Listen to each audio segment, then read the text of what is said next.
সবাইকে, আমি হলাম মনীষা আনস্ক্রিপ্টেড চ্যানেলে তোমাদের সবাইকে ওয়েলকাম। আজ থেকে শুরু হলো তোমাদের সাথে আমার একটা নতুন পথ চলা।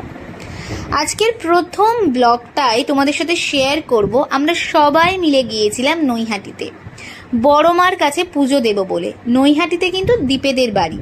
দীপ কে বা দীপের সাথে কি সম্পর্ক, এই সব কিছুই তোমরা জানতে পারবে যদি মনীষা আনস্ক্রিপ্টেড চ্যানেলটাকে তোমরা সাবস্ক্রাইব করে ফেলো।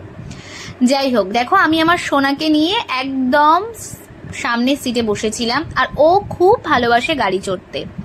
আমরা যখনই প্ল্যান করলাম যে নৈহাটির বড় মাকে পুজো দিতে যাব, আমরা সময় নষ্ট না করে তাড়াতাড়ি ব্যাগ প্যাক করে দীপেদের বাড়িতে খবর দিয়ে বেরিয়ে পড়েছিলাম গাড়ি নিয়ে।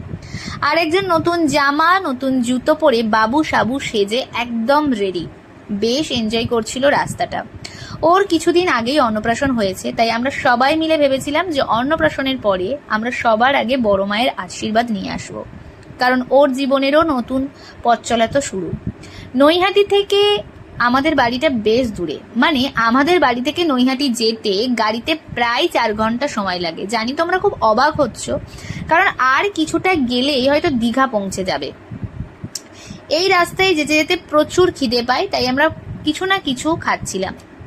তো যাই হোক, খেতে খেতে আমরা অনেকটা রাস্তা চলে এলাম।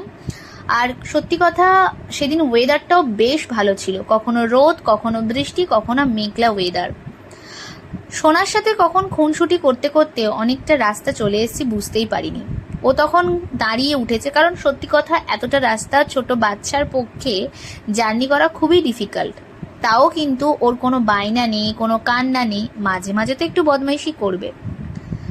আমার কলকাতার রাস্তায় লং ড্রাইভে যেতে খুব ভালো লাগে, তাই যখন করে আমরা গাড়ি নিয়ে কলকাতাতে যাই, তখন এই কলকাতার রাস্তাটা আমি ভীষণভাবে এনজয় করি। ব্রিজের ওপর দিয়ে বিভিন্ন লাইটের মধ্যে দিয়ে গাড়িতে করে যেতে বেশ ভালো লাগে, তাই নিজের এক্সাইটমেন্টটাকে ধরে রাখতে পারি না, তাই কাঁচ নামিয়ে জানালা দিয়ে মাথাটা বার করে দিয়েছি। আমি জানি তোমরা অনেকেই এরকম করে থাকো, তাই কারা কারা এরকম করেছো তোমরা কিন্তু আমাকে কমেন্ট করে জানিও।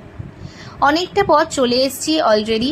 সবাই বারবার করে ফোন করে খবর নিচ্ছিল যে আমরা কোথায়, কতক্ষণ সময় লাগবে। মা বাড়িতে একাই ছিল, আমি গেছিলাম আমার দিদি, জামাইবাবু আর আমাদের ছোট্ট সোনার সাথে। আমার সাথে খেলতে খেলতে কখন যে ঘুমিয়ে পড়েছে ও নিজেই জানে না।